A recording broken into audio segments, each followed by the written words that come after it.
നമ്മളിന്ന് ഉണ്ടാക്കാൻ പോകുന്നത് ഉണക്കയിറച്ചി ഇടിച്ചതാണ്. ഇതാണ് നമ്മൾ ഉണക്കയിറച്ചി കേട്ടോ. നല്ല ഉണക്കി വെച്ചിട്ടുള്ള ഉണക്കയിറച്ചി. ഇത് നമുക്ക് ഇടിച്ചിട്ട് കഴിക്കാം. അപ്പോൾ നമുക്കിതിന്ന് ചുട്ടെടുക്കാം.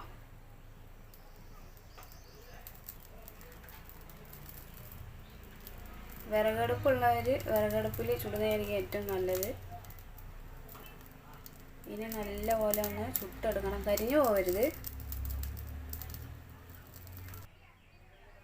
അപ്പോൾ നമ്മൾ ചുട്ടിട്ടുണ്ട്, ഒരു പീസേ ചുട്ടിട്ടുള്ളൂ. ഇത് നേരെ ചൂടുവെള്ളത്തിനകത്ത് ഇടണം കേട്ടോ.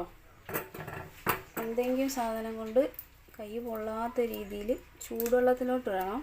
അങ്ങനെ ഇനി ഓരോന്ന് ചുട്ടിട്ട് ചൂടുവെള്ളത്തിനകത്ത് ഇട്ട് കാണിക്കാം കേട്ടോ. അപ്പോൾ നമ്മൾ ലാസ്റ്റ് പീസാണ് ഇത്. ഈ ചുട്ട് കഴിഞ്ഞിട്ട് ചൂടുവെള്ളത്തിനകത്ത് ഇടാം. ബാക്കി എല്ലാ പീസും ചൂടുവെള്ളത്തിനകത്ത് ഇട്ടിട്ടുണ്ട്. അപ്പോൾ വരുന്നുണ്ടോ? ഇങ്ങനെ ചൂടുവെള്ളത്തിനകത്ത് ഉറപ്പായിട്ട് ഇടണം. നമ്മൾ ഈ ചുട്ടും പുകച്ചൊക്കെ എടുക്കുന്നതല്ലേ, അതിൻ്റെ മണം ഒക്കെ പോകാൻ വേണ്ടിയിട്ടാണ് ഈ ചൂടുവെള്ളത്തിനകത്ത് ഇടണം കേട്ടോ. അപ്പോൾ നമ്മൾ ചൂടുവെള്ളത്തിനകത്ത് ഇട്ടിട്ടുള്ള ഉണക്കയിറച്ചി നല്ലപോലെ കഴുകി വൃത്തിയാക്കി എടുക്കണം. അപ്പോൾ ഉണക്കയിറച്ചി നല്ല കഴുകി വൃത്തിയാക്കിയിട്ടുണ്ട്. ഒരു പ്രാവശ്യം ചൂടുവെള്ളത്തിലും ഒരു പ്രാവശ്യം പച്ചവെള്ളത്തിലും നല്ലപോലെ കഴുകിയിട്ടുണ്ട്. ഇനി നമുക്കിത് ഇടിച്ചെടുക്കാം. പിന്നെ ഇടിക്കാനുള്ള സാധനമാണ്.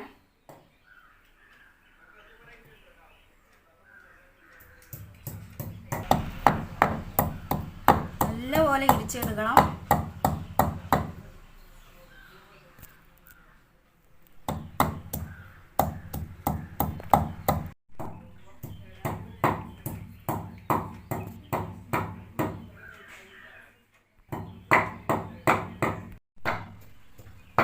ലാസ്റ്റ് പീസാണ് ഇടിക്കുന്നത്. ഇടിച്ച് ഇതിനെ നല്ല ഷേപ്പാക്കി എടുക്കണം.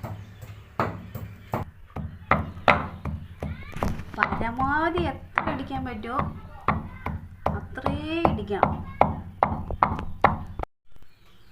ഇപ്പം നമ്മളെല്ലാം ഇടിച്ചെടുത്തിട്ടുണ്ട്. ഇനി ഇതൊക്കെ വിടിയിപ്പിച്ചെടുക്കണം. നമ്മൾ ഈ ഇടിച്ചെടുത്തിട്ടില്ലേ, ഇതൊക്കെ ഇങ്ങനെ ഓരോന്നായിട്ട് വിടിയിപ്പിച്ചെടുക്കണം. അല്ലെങ്കിൽ കട്ട പിടിച്ച പോലെ ഇരിക്കും. നമുക്ക് ഏറ്റവും രുചി ഇങ്ങനെ വിടിയിപ്പിച്ചെടുക്കുമ്പോഴാട്ടോ.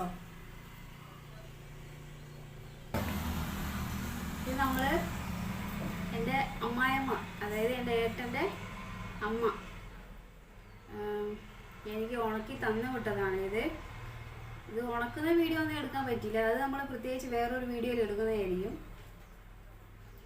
ഇത് ഉണക്കുമ്പോൾ ലേശം മുളക് പൊടിയും ഉപ്പൊക്കെ ഇട്ടിട്ടാണ് ഉണക്കുന്നത്. എനിക്കിത് ഭയങ്കര ഇഷ്ടമായത് കൊണ്ട് അമ്മായിമ്മ കൊടുത്തു വിട്ടിട്ടുള്ളതായത്. അപ്പം നമ്മൾ ഓരോന്ന് വിടിയിപ്പിച്ചെടുക്കുന്നുണ്ട്. നല്ലപോലെ ഇങ്ങനെ വിടിയിപ്പിച്ചെടുക്കണം കണ്ടോ. നമ്മുടെ ഉണക്കയിറച്ചി ഇങ്ങനെ വിടിയിപ്പിച്ചെടുക്കണം. ഇനി ഇതെല്ലാം നല്ലപോലെ വിടിയിപ്പിച്ചെടുത്തിട്ട് നമുക്ക് ഇതെങ്ങനെയാണ് ഉണ്ടാക്കുന്നതെന്നുള്ളത് നോക്കാം കേട്ടോ. അപ്പോൾ കുറച്ച് ചെറിയുള്ളി തന്നെ വേണേ. കുറച്ച് ചെറിയുള്ളി ചതച്ചതും കുറച്ച് വെളുത്തുള്ളി ചതച്ചതും പിന്നെ കുറച്ച് കറിവേപ്പില. പച്ചമുളക് ആവശ്യമുള്ളവർക്ക് കുറച്ച് പച്ചമുളക് എടുക്കാം കേട്ടോ. അപ്പോൾ നമ്മളൊരു ചീനച്ചട്ടി അടുപ്പത്ത് വെച്ചിട്ടുണ്ട്. നമ്മളെ ചട്ടിയോ നമ്മൾ അടുക്കള കണ്ടിട്ട് ആരും ഒന്നും വിചാരിക്കരുത്. നമ്മൾ വാടകയ്ക്ക് നിൽക്കുന്നതാണ് കേട്ടോ. നമ്മൾ സ്വന്തം വീടും എല്ലാ കാര്യങ്ങളൊക്കെ ഉണ്ട്. ഏട്ടൻ്റെ ജോലി ഇവിടെ ആയതുകൊണ്ട് നമ്മൾ ഇവിടെ വാടകയ്ക്ക് നിൽക്കുന്നതാണ്. അതുകൊണ്ട് ലേശം പോരായ്മകളൊക്കെ ഉണ്ടാവും, അഡ്ജസ്റ്റ് ചെയ്യുക. അപ്പോൾ നമ്മൾ ചീനച്ചട്ടി അടുപ്പത്ത് വെച്ചിട്ടുണ്ട്. എണ്ണ ഒഴിച്ചിട്ടുണ്ട്. എണ്ണ നല്ല ചൂടാവട്ടെ. അപ്പോൾ നമ്മൾ ആദ്യം വെളുത്തുള്ളി ചതച്ചത് ഇട്ട് കൊടുക്കാൻ പോവുകയാണ്. അതിന് ശേഷം കുറച്ച് കറിവേപ്പില. നമ്മൾ ചതച്ച് വെച്ചിരിക്കുന്ന ചെറിയുള്ളി ഇത് നല്ലപോലെ ഇളക്കി കൊടുക്കുക. അടി പിടിക്കരുത്. നല്ലപോലെ മൂപ്പിച്ചെടുക്കണം കേട്ടോ.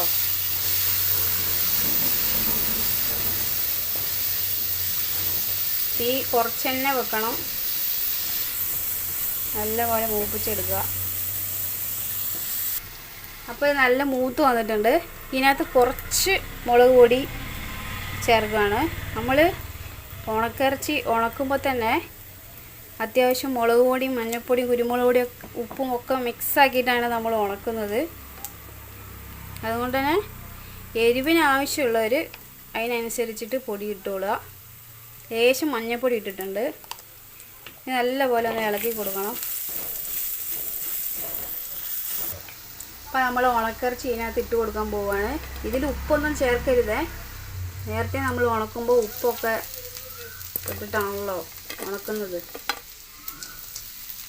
ഈ കുറച്ചെണ്ണ വെക്കണം. ഈ സമയത്ത് പെട്ടെന്ന് അടി പിടിച്ച് പോവും. എന്നിട്ട് നല്ലപോലെ ഒന്ന് ഇളക്കി കൊടുക്കുക. ഇതൊന്നും ഇല്ലാതെയും ഉണക്കിറച്ചി വെറും വെളിച്ചെണ്ണയ്ക്കകത്ത് ഇങ്ങനെ ഇടിച്ച് മൂപ്പിച്ചെടുത്താൽ നല്ല ടേസ്റ്റാണ് കേട്ടോ. ഇതൊക്കെ ഇടുമ്പോൾ കുറച്ചും കൂടി ടേസ്റ്റ് കൂടും.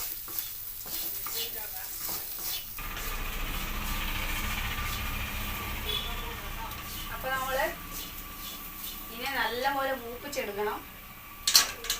ഒരു ക്രിസ്പി ആയിട്ട് നമുക്ക് കിട്ടുന്ന പോലെ എടുക്കണം. അപ്പോൾ നല്ല രസം ചോറിന് കഴിക്കാൻ കേട്ടോ. നമ്മൾ ഉണക്കിറച്ചി നേരത്തെ ഉണക്കിയിട്ടും ചുട്ടിട്ടൊക്കെയാണല്ലോ നമ്മൾ ഉണ്ടാക്കുന്നത്. അന്നേരം നമ്മളിത് കുറേ നേരം വേവിക്കൊന്നും വേണ്ട, മൂപ്പിച്ചെടുത്താൽ മതി. നേരത്തെ ഇത് അത്യാവശ്യം വെന്ത് കാണുമല്ലോ. ഉണക്കുമ്പോഴും ചുടുമ്പോഴൊക്കെ നമുക്ക് അത്യാവശ്യം വേവുന്നതാണല്ലോ. അതുകൊണ്ട് നല്ലപോലെ ഒന്ന് മൂപ്പിച്ചെടുക്കണം. അപ്പോൾ നമ്മുടെ ഉണക്കിറച്ചി ഏകദേശം നല്ലപോലെ ആയി വന്നിട്ടുണ്ട്. കരിയിച്ച് കളയരുത് കേട്ടോ. നല്ലപോലെ മൂപ്പിച്ചെടുക്കുക. ഇപ്പോൾ കണ്ടോ, ഇപ്പോൾ കണ്ടില്ലേ നമ്മൾ ഉണക്കിറച്ചി നല്ലപോലെ ക്രിസ്പി ആയിട്ട് വരുന്നുണ്ട്. അടുത്തുള്ളവരൊക്കെ ഒന്ന് ചോദിക്കും നമ്മളെ വീട്ടിൽ എന്താ കറി, അമ്മാതിരി മണം കേട്ടോ. ഇതിന് നല്ല ക്രിസ്പി ആയിട്ടുണ്ട്. നല്ലപോലെ ഇങ്ങനെ ഇളക്കി കൊടുക്കണം. കരിയാണ്ട് ഇതുപോലെ ഇളക്കി കൊടുക്കണം. കളർ ചേഞ്ചിങ്ങും ആയിട്ടുണ്ട് കേട്ടോ. ലേശം ഒരു കറുത്ത കളറൊക്കെ വരാൻ തുടങ്ങിയിട്ടുണ്ട്. നല്ലപോലെ ഇങ്ങനെ ഇളക്കി കൊടുക്കുക. കുരുമുളക് പൊടി വേണമെന്നുള്ളവർക്ക് ഇതിൽ കുറച്ച് കുരുമുളക് പൊടി ഇട്ട് കൊടുക്കുന്നതായിരിക്കും ഇതിനെക്കാട്ടി രുചി. എനിക്ക് പിന്നെ ഇപ്പോൾ എരിവ് കഴിക്കാൻ പറ്റാത്തത് കൊണ്ട് ഞാൻ കുറച്ചിരിക്കുക. അതുകൊണ്ട് മുളക് പൊടിയും മഞ്ഞൾപ്പൊടിയും മാത്രമേ ഇട്ടിട്ടുള്ളൂ. കുറച്ച് കുരുമുളക് പൊടി ഇട്ടിട്ടുണ്ടെങ്കിൽ നല്ല നാടൻ ടേസ്റ്റാണ് കേട്ടോ. അപ്പോൾ നമ്മൾ ഉണക്കിറച്ചി ഇവിടെ നല്ലപോലെ സെറ്റായിട്ടുണ്ട്. ഇനി ഇതൊന്നും ചെയ്യേണ്ട ആവശ്യമില്ല. അപ്പോൾ ഞാൻ ഓഫാക്കട്ടെ, അടുപ്പ് ഓഫാക്കട്ടെ. അതില്ലേ നല്ലപോലെ സെറ്റായിട്ടുണ്ട് കേട്ടോ. അപ്പോൾ നമ്മൾ ചോറിനാൻ പോവുകയാണ്. നമ്മൾ ഉണക്കിറച്ചി അടിപൊളിയായിട്ട് റെഡി ആയിട്ടുണ്ട്. ഇന്ന് ഉച്ചയ്ക്ക് നമുക്ക് ബീൻസ് മെഴുക്ക് പുരട്ടി, ഉണക്കിറച്ചി ഇടിച്ചത്, പിന്നെ നല്ല നാടൻ സാമ്പാർ, പിന്നെ ഞങ്ങൾ വീട്ടിലുണ്ടായ മാങ്ങ, കടുമാങ്ങ അച്ചാർ കേട്ടോ. ഇതെല്ലാം കൂടി കൂട്ടി നല്ല അടിപൊളിയായിട്ട് ചോറ് കഴിക്കട്ടെ. അങ്ങനെ വിശപ്പാണ്.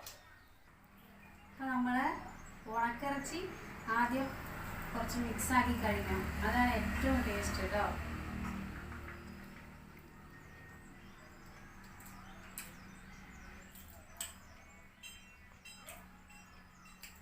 അടിപൊളിയാണ്. വെറും ചോറിനോടൊപ്പം തന്നെ കഴിക്കാൻ അടിപൊളി കറിയാണിത്. മസ്റ്റായിട്ട് എല്ലാവരും ട്രൈ ചെയ്യണം. പിന്നെ നമ്മളെ ബീൻസ് മെഴുക്ക് പുരട്ടും, കുറച്ച് ഉണക്കിറച്ചിയും കടുമാങ്ങേൻ്റെ ഒരു കഷ്ണം കൂടി വെച്ച് കഴിക്കണം കേട്ടോ.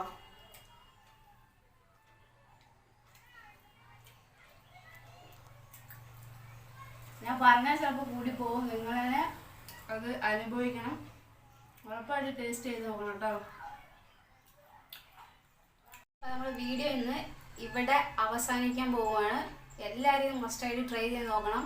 പിന്നെ വോയിസിൻ്റെ എന്തെങ്കിലും പ്രശ്നം ഉണ്ടെങ്കിൽ ഒന്ന് അഡ്ജസ്റ്റ് ചെയ്യാം. നമ്മുടെ അടുത്ത് മൈക്കും കാര്യങ്ങളും ഒന്നുമില്ല. കുറച്ച് അഡ്ജസ്റ്റ് ചെയ്യാം.